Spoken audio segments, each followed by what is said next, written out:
Arrête d'appeler. Je suis en réunion, m'a lancé mon mari d'un ton sec.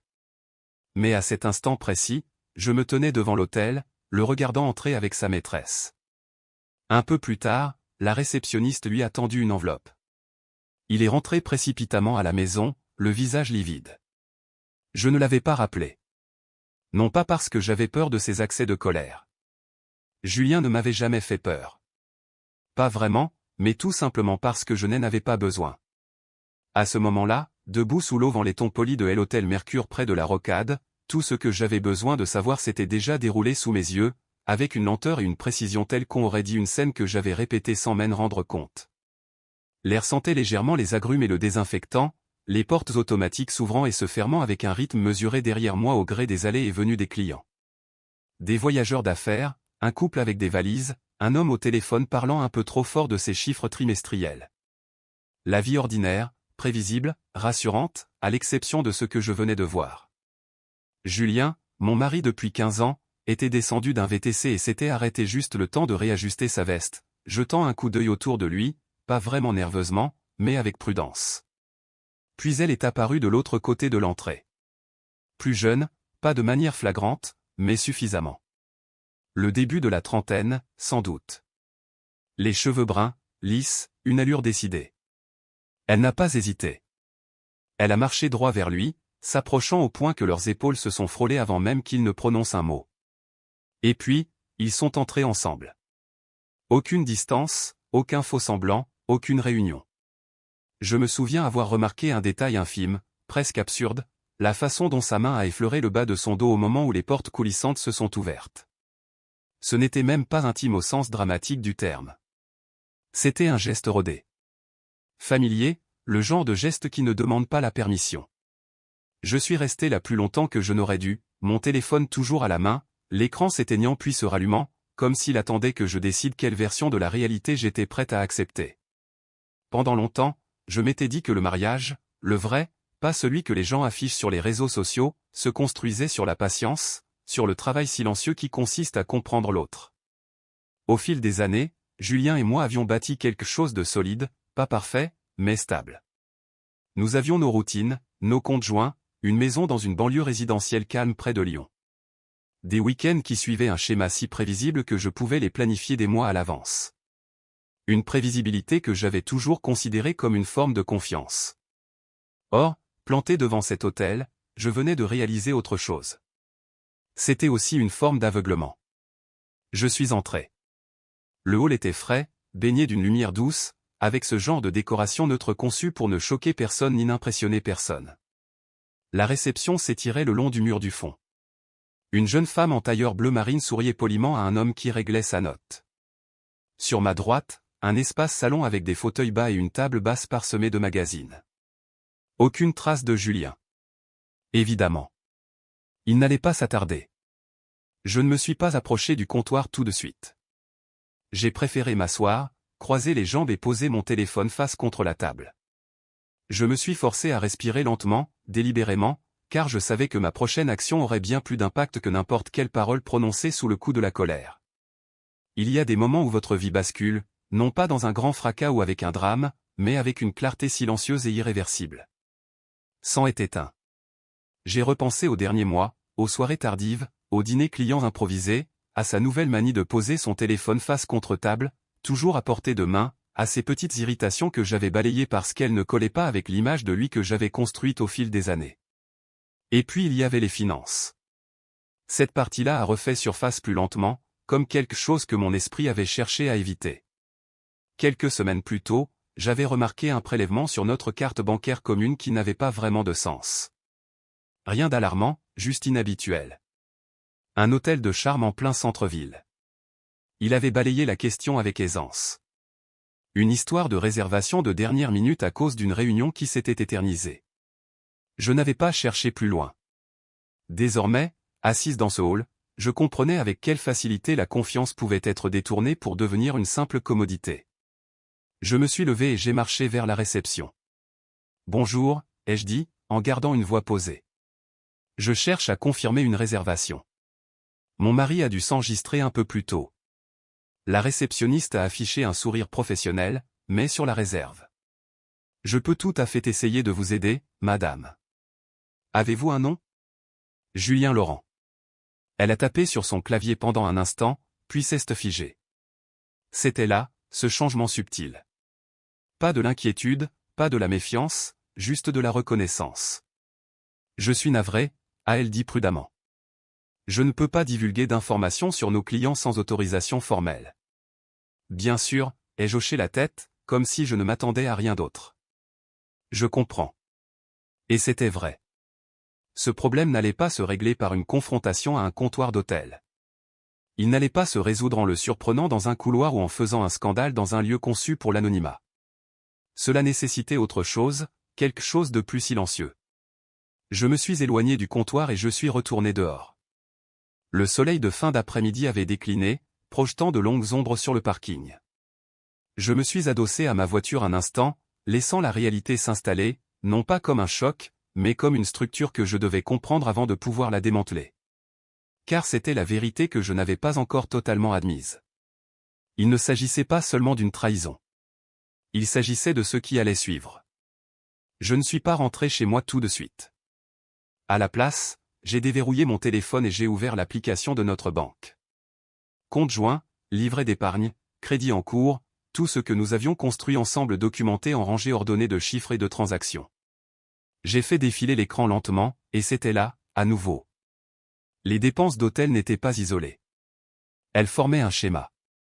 Des dates différentes, des lieux différents, mais toujours dans un périmètre restreint. Cohérent, répété, intentionnel. Je n'ai pas eu la boule au ventre. Je me sentais ancré, car, pour la première fois, je ne réagissais plus. Je voyais clair. J'ai fermé l'application et j'ai fixé mon reflet sombre sur l'écran du téléphone, apercevant ma propre expression, calme, posée, presque détachée. 15 ans. C'est le temps qu'il avait fallu pour construire cette vie. Et en moins de 10 minutes, devant un hôtel, je venais de voir exactement comment elle pouvait s'effondrer. Mais je n'allais pas la laisser s'effondrer selon ses conditions à lui. Je suis monté dans ma voiture, j'ai démarré, et je suis resté là un instant de plus avant de quitter le parking. Je ne suis pas allé à la maison. Pas encore. J'ai pris la direction opposée, vers un quartier d'affaires que je n'avais pas fréquenté depuis des années, là où des immeubles de bureaux silencieux se dressaient derrière des pelouses impeccables et des enseignes discrètes. Des endroits où les décisions étaient prises avec soin, correctement documentées et exécutées sans faire de vagues. Je me suis garé, j'ai coupé le moteur et j'ai pris une grande inspiration. Car s'il y a bien une chose que je comprenais maintenant, c'était ceci, ce que j'avais vu aujourd'hui n'était pas la fin de quelque chose. C'était le début d'autre chose. Et cette fois, c'est moi qui allais garder le contrôle. Je n'ai pas beaucoup dormi cette nuit-là. Non pas parce que j'avais le cœur brisé, en tout cas pas de la façon dont les gens l'imaginent, mais parce que mon esprit refusait de s'arrêter. Il continuait de tourner, d'organiser, de relier des éléments que j'avais ignorés pendant des mois, peut-être plus. De petits détails que j'avais classés comme de simples coïncidences et qui me revenaient avec un poids nouveau. Au petit matin, je ne me demandais plus si quelque chose n'allait pas. Je me demandais jusqu'où cela allait. Julien est parti tôt, comme d'habitude. Il m'a déposé un baiser sur la joue dans la cuisine, un geste rapide et mécanique, sa main s'étirant déjà vers ses clés. Grosse journée, a-t-il dit en attrapant son thermos de café. Réunion sur réunion. J'ai hoché la tête, l'observant attentivement cette fois, sans méfiance, sans accusation, mais avec une forme d'attention silencieuse que je n'avais jamais eue auparavant. C'était fascinant de voir à quel point il était facile de passer à côté des choses quand on croyait ne pas avoir besoin de regarder. « Tu vas rentrer tard ?» ai-je demandé. « Ouais », a-t-il répondu, déjà à moitié sorti. « Je ne serai probablement pas là avant ce soir. » La porte s'est refermée derrière lui, et la pièce de théâtre a pris fin. J'ai attendu exactement 10 minutes avant de bouger. Non pas parce que j'avais peur qu'il revienne, mais parce que j'avais besoin de sentir l'espace s'apaiser, besoin de quitter le rôle que je jouais depuis des années pour adopter une attitude plus réfléchie. J'ai rangé la cuisine, lentement, rinçant les tasses, essuyant le plan de travail, effectuant des gestes familiers pendant que mon esprit avait déjà un temps d'avance. Puis, je suis monté à l'étage. Le bureau de Julien se trouvait au bout du couloir, une pièce que nous utilisions rarement, si ce n'est pour du rangement et quelques appels professionnels occasionnels. Il le gardait rangé, de façon presque obsessionnelle, dossiers alignés, tiroirs fermés, chaque chose à sa place. J'avais toujours vu ça comme un signe de rigueur. Aujourd'hui, cela ressemblait davantage à du contrôle. Je me suis assise à son bureau et j'ai ouvert le premier tiroir. Rien d'inhabituel, des stylos, un bloc-notes, quelques cartes de visite. Le deuxième tiroir contenait de vieux dossiers, des déclarations d'impôts, des papiers d'assurance, des documents que nous avions tous les deux consultés à un moment ou un autre. Mais le troisième tiroir était fermé à clé. En soi, ce n'était pas suspect. Les gens verrouillent des choses. Mais je ne l'avais jamais vu fermer quoi que ce soit à clé dans cette maison auparavant. Je me suis levé, j'ai reculé d'un pas et j'ai analysé la situation, non pas avec émotion, mais avec pragmatisme. Quoi qu'il y ait là-dedans, c'était assez important pour qu'il le protège. Et si je voulais comprendre l'ampleur exacte de ce à quoi j'étais confronté, il me fallait plus que des suppositions. Je n'ai pas essayé de forcer la serrure. Je suis redescendu, j'ai pris mon téléphone et j'ai appelé la banque.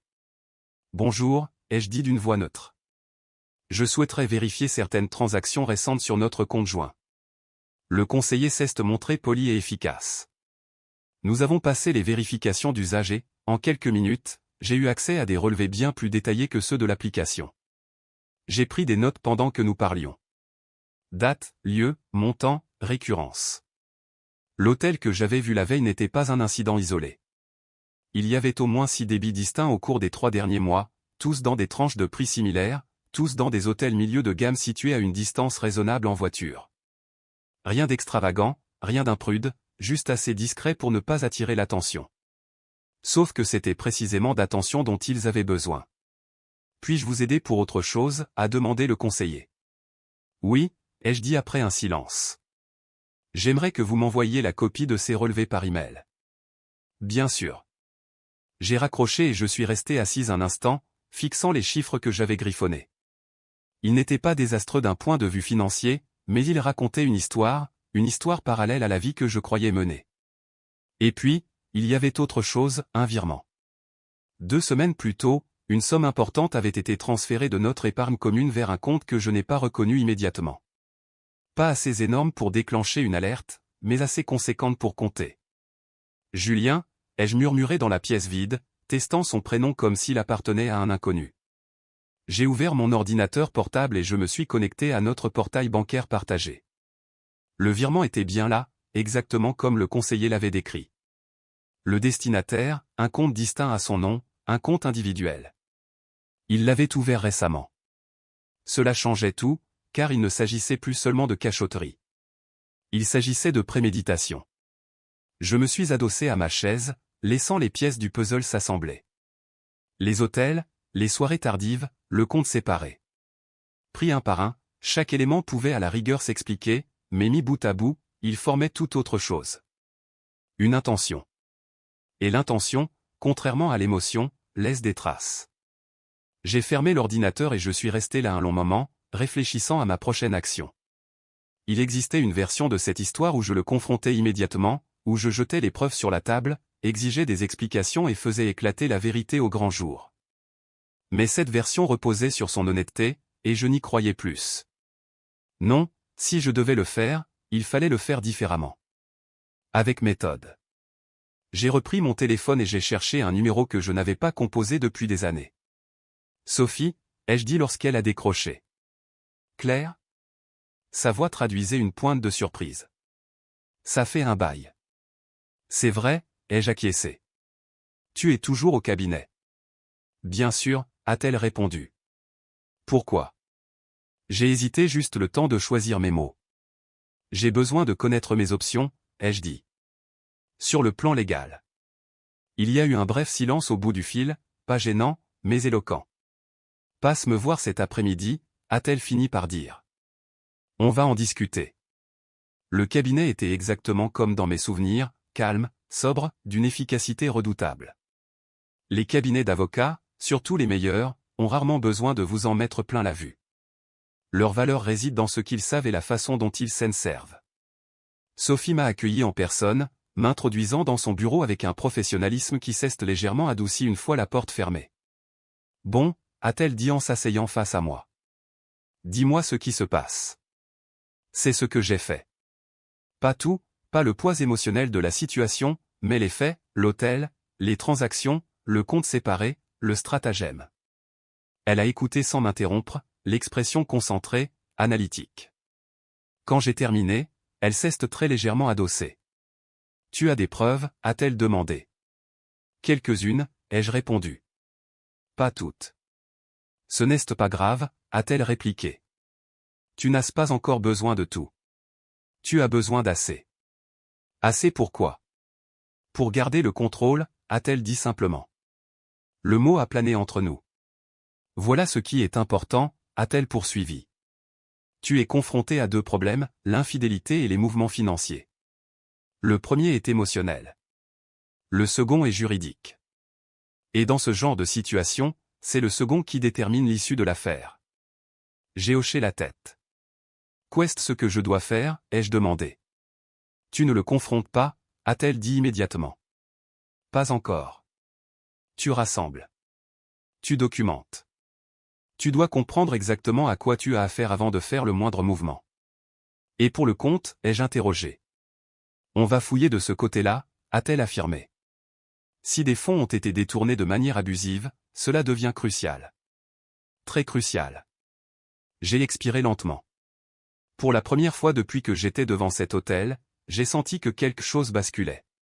Pas du soulagement, pas vraiment, mais une direction. Il ne s'agit pas de le piéger, a dit Sophie comme si elle lisait dans mes pensées. Il s'agit de te positionner. Se positionner. C'était une façon différente d'appréhender tout ce qui s'était passé. Plus comme une trahison à laquelle il fallait réagir, mais comme une situation qu'il fallait gérer. Je me suis levé pour partir et Sophie m'a tendu un dossier. Commence par ça, a-t-elle dit. Éclair. Je me suis arrêté. Ne sous-estime pas l'ampleur de ce que tu ignores encore. Elle avait raison. Car en retournant à ma voiture, une pensée s'est imposée plus nettement que les autres. Si Julien était allé aussi loin, c'est qu'il y avait d'autres choses. Sophie avait raison sur un point, je ne savais pas encore assez. Mais je savais où chercher. Les 48 heures qui ont suivi se sont déroulées avec une précision silencieuse dont je ne me serais jamais cru capable. J'ai suivi ma routine habituelle. Le café le matin, un bref échange avec Julien dans la cuisine. Le même calme mesuré dans ma voix. Mais en dessous, tout avait changé, chaque mot, chaque regard, chaque silence. Maintenant, je faisais attention. Et quand on commence à faire attention, les schémas ne se contentent pas d'apparaître, ils deviennent flagrants. L'emploi du temps de Julien, par exemple, était presque trop prévisible une fois que j'avais cessé de le prendre pour argent comptant. Les réunions tardives se concentraient autour de certains jours, les mardis, les jeudis, et toujours dans la même tranche horaire. Les paiements d'hôtel coïncidaient avec ces jours-là. Le compte séparé affichait des virements juste avant. Ce n'était pas chaotique. C'était structuré, ce qui signifiait que cela pouvait être tracé. Le jeudi après-midi, je suis retourné à l'hôtel. Pas sur un coup de tête, pas sous le coup de l'émotion. Cette fois, j'avais un plan. La même réceptionniste était derrière le comptoir, bien qu'elle ait l'air fatiguée, la fin d'une longue journée se lisant dans sa posture. Elle a levé les yeux quand je me suis approché, l'air poli mais distante, comme quelqu'un qui a déjà parlé à trop de gens ce jour-là. Bonjour, ai-je dit en lui offrant un petit sourire calculé. Je suis passé il y a quelques jours. Elle a hésité une fraction de seconde, puis a fait un léger signe de tête. Oui, je me souviens. J'ai besoin de votre aide, ai-je dit en gardant une voix calme, ni exigeante, ni désespérée. Et je sais que vous avez des règles. Ce détail comptait. Les gens réagissent différemment quand on reconnaît leurs limites avant de leur demander de les contourner. Elle s'est un peu redressée. Quel genre d'aide? J'ai posé une enveloppe scellée sur le comptoir, sans la faire glisser vers elle, sans la pousser, en la laissant simplement là, entre nous. Je n'ai pas besoin d'informations, ai-je dit. Je n'ai pas besoin de confirmation. J'ai juste besoin que ceci soit remis à mon mari quand il rendra sa chambre. Ses yeux se sont baissés sur l'enveloppe, puis sont remontés vers moi. Je ne peux pas garantir. Je comprends, l'ai-je interrompu doucement, mais s'il part demain matin, et il le fera, cela prendra tout son sens. C'était un risque, mais ce n'était pas une supposition. J'avais déjà repéré la dynamique. Elle m'a dévisagé un long moment, pesant le pour et le contre d'une chose qui m'échappait. Quel est son nom, a-t-elle fini par demander. Julien Laurent. Elle a hésité à nouveau, puis a pris l'enveloppe. Je peux la glisser sous la porte de sa chambre, a-t-elle dit prudemment. Mais je ne peux rien vous confirmer de plus. C'est suffisant, ai-je répondu. Et c'était le cas, car l'enveloppe n'avait pas pour but de créer un scandale. C'était une question de timing. Je ne suis pas rentré directement. Je suis allé me garer quelques rues plus loin, à un endroit d'où je pouvais voir l'entrée de l'hôtel de loin, pas assez près pour attirer l'attention, mais assez pour observer. L'attente est une chose étrange. Elle étire le temps de manière inattendue, transformant les minutes en quelque chose de plus lourd, de plus conscient. Je suis resté là près d'une heure, moteur coupé, la lumière de la fin d'après-midi déclinant doucement vers le début de soirée. Et puis, je l'ai vu. Julien est sorti du même VTC, habillé différemment cette fois, plus décontracté, moins tiré à 4 épingles, mais l'issue était la même. Elle l'a rejoint à l'entrée à nouveau. Aucune hésitation, aucune distance. Ils sont entrés ensemble. Je n'ai rien ressenti de violent. Pas de montée de colère, pas d'envie soudaine d'aller l'affronter, juste une confirmation. J'ai démarré la voiture et je suis parti. L'enveloppe en elle-même m'avait pris moins de temps à préparer que je ne le pensais. À l'intérieur, j'y avais glissé 3 choses.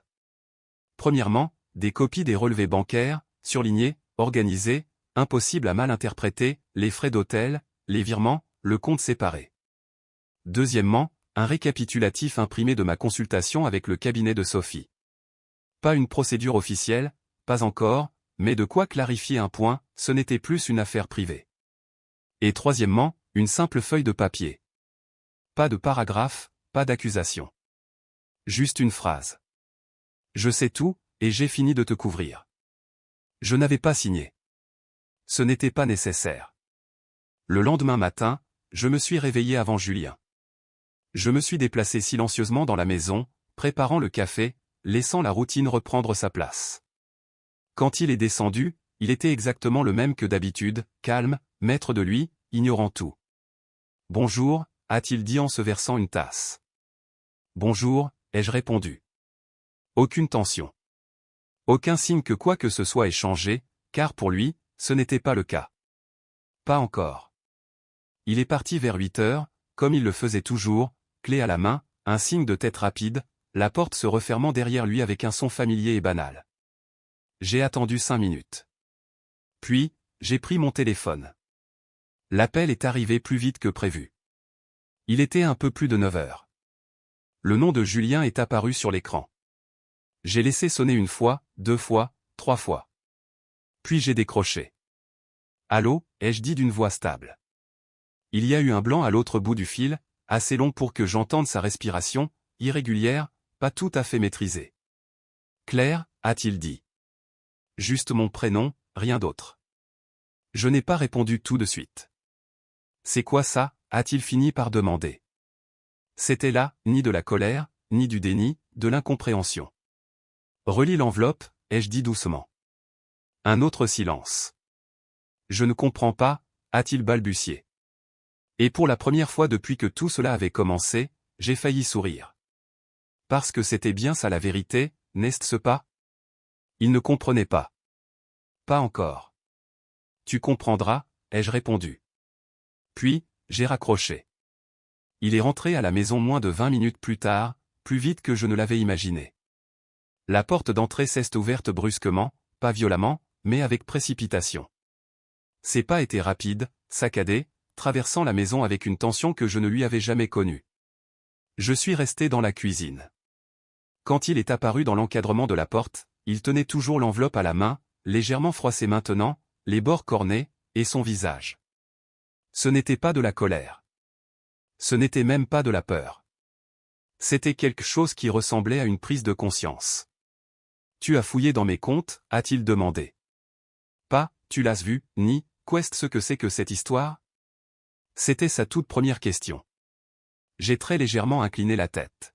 « C'est ça qui t'inquiète » ai-je demandé. Il m'a dévisagé, cherchant quelque chose, une faille, une faiblesse, une tournure dans cette conversation dont il pourrait reprendre le contrôle. Mais cette option n'existait plus. « Tu ne comprends pas » a-t-il lâché précipitamment. « Ce n'est pas ce que tu crois. Ça y était. Le discours tout fait. Je m'y attendais, m'y était préparé et l'avait balayé avant même qu'il ne parle. Alors, explique-moi, ai-je dit calmement. Il a ouvert la bouche, puis l'a refermée, parce que les explications exigent de la cohérence, et que les mensonges, une fois mis à nu, en sont rarement dotés. Le silence s'est étiré entre nous, lourd, inéluctable. Et dans ce silence, quelque chose a basculé, sans bruit, sans drame, mais de manière définitive, car pour la première fois de notre mariage, ce n'était plus Julien qui dictait la marche à suivre. C'était moi. Il a fait un pas en avant. Claire, a-t-il dit d'une voix plus douce. Il faut qu'on parle.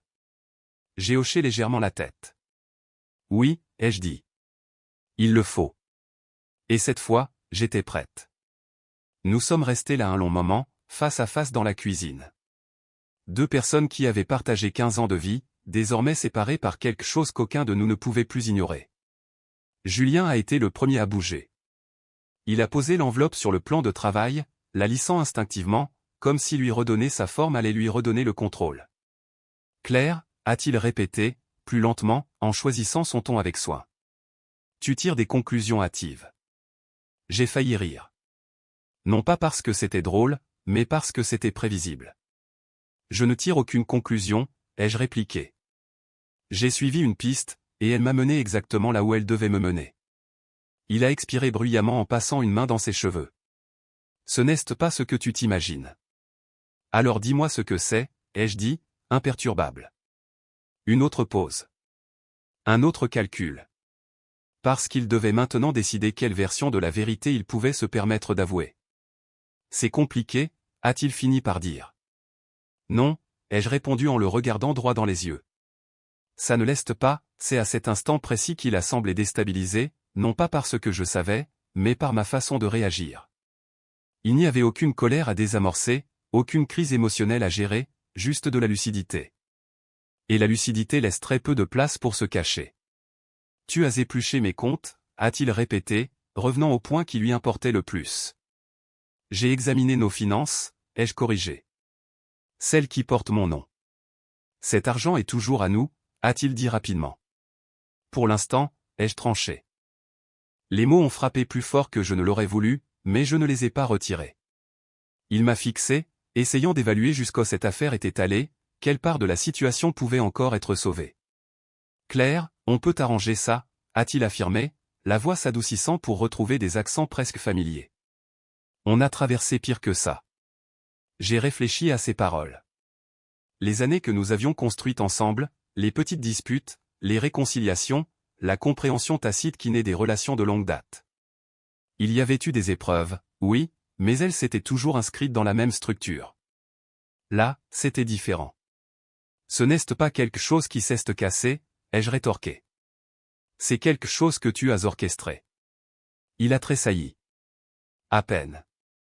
Mais suffisamment. J'ai fait des erreurs, a-t-il avoué, changeant de tactique. Je le reconnais, mais ça ne veut pas dire que tout est fini. Une erreur, ça arrive une fois, ai-je répondu. Des stratagèmes, c'est un choix. Le silence qui a suivi n'était pas assourdissant.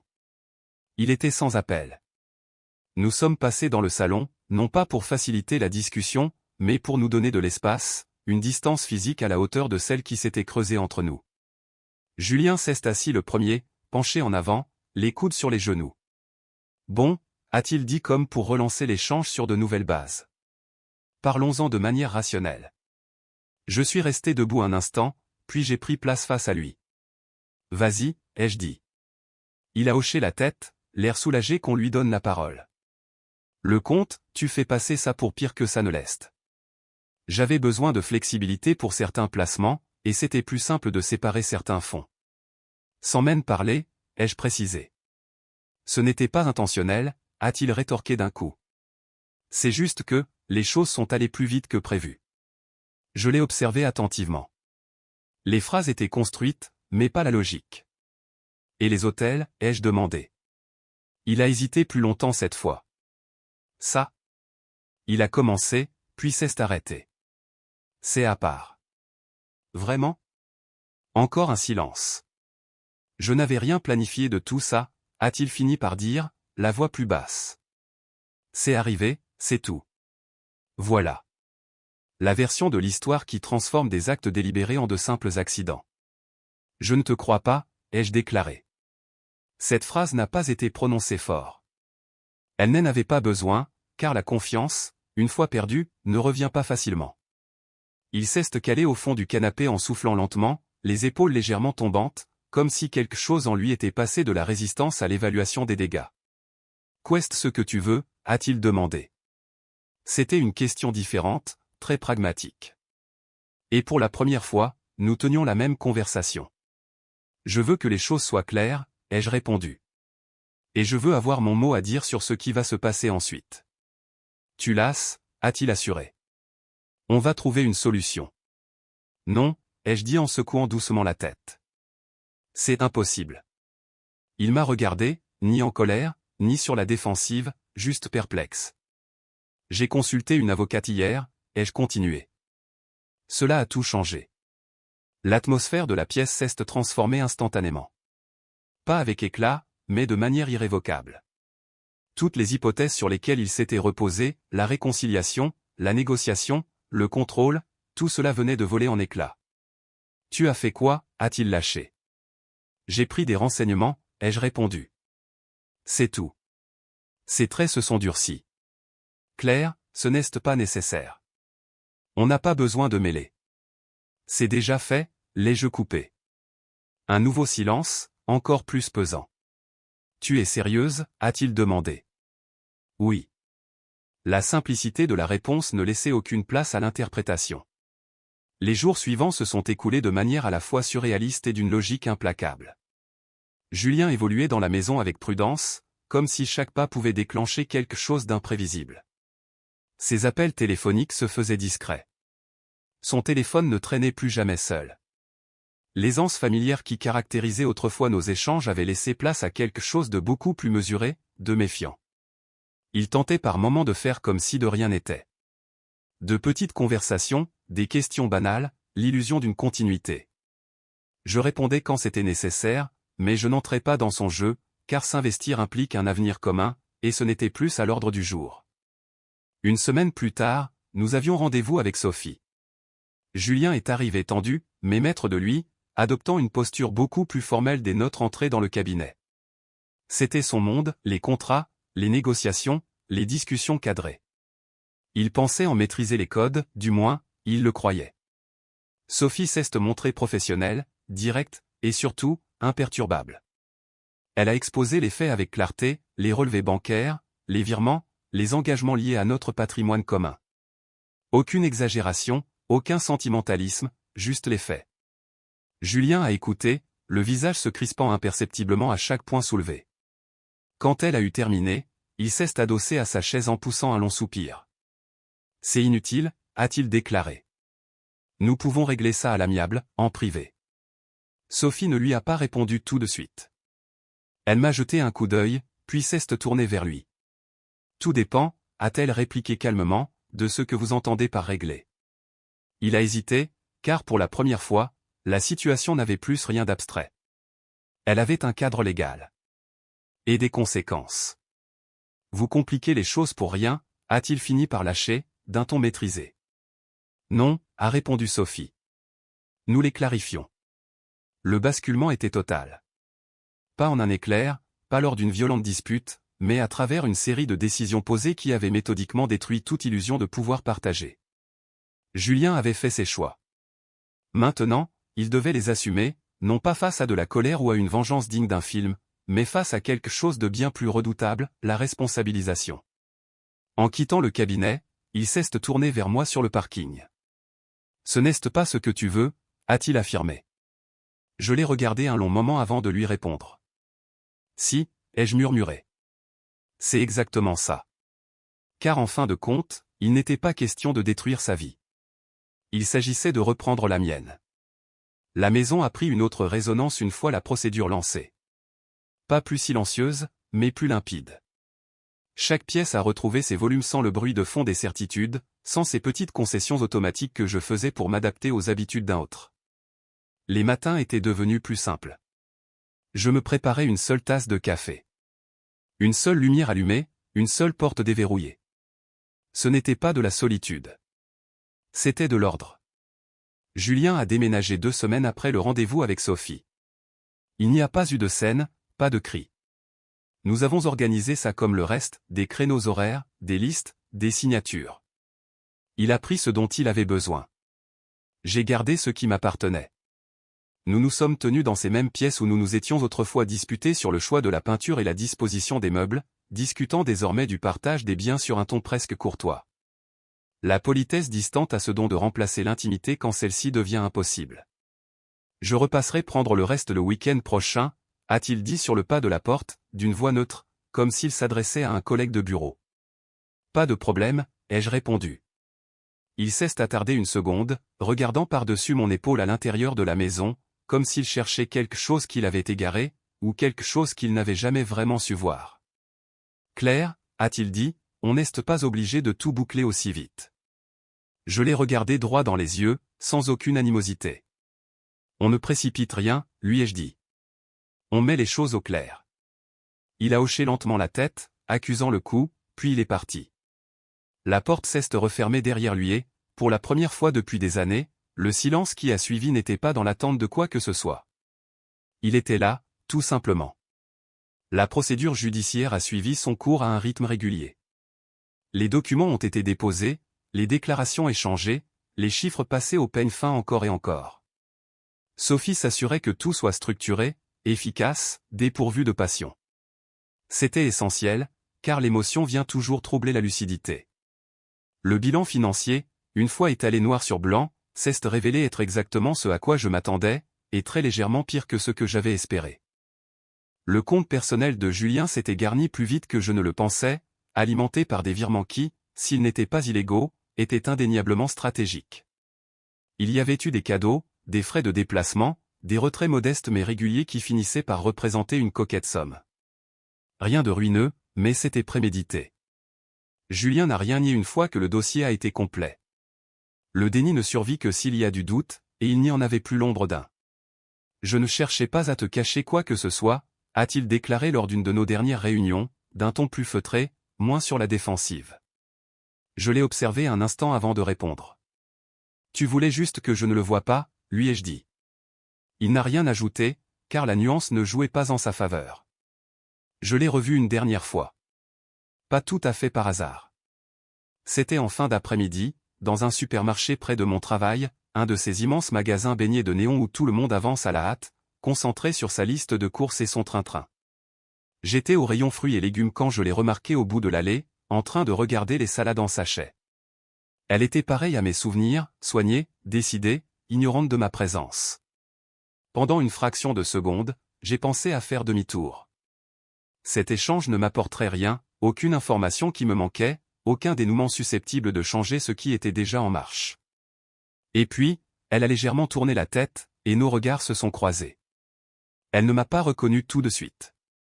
Pourquoi l'aurait-elle fait? Je n'étais qu'une cliente parmi d'autres dans un magasin bondé, jusqu'à ce que j'ouvre la bouche. Excusez-moi, ai-je dit en m'approchant. Elle a levé les yeux, l'air courtois mais distant. Oui.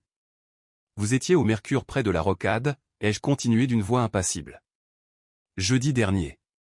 Le changement d'attitude a été immédiat, pas spectaculaire, mais indiscutable. Je crois que vous faites erreur, a-t-elle répliqué, la voix légèrement tendue. Non, ai-je assuré. Un temps d'arrêt, puis la réflexion. À cet instant, elle évaluait comment elle allait gérer cette conversation. Je ne vois pas de quoi vous parlez, a-t-elle affirmé. Il s'appelle Julien Laurent, ai-je poursuivi. C'est mon mari. Et voilà, c'était le point d'orgue. Rien de théâtral ou de grandiloquent, juste la réalité en pleine figure. Son expression n'a pas viré à la culpabilité, pas exactement, mais à quelque chose de beaucoup plus terre à terre. La prise de conscience d'une barrière adressée. Je ne savais pas, a-t-elle lâché. Je l'ai cru.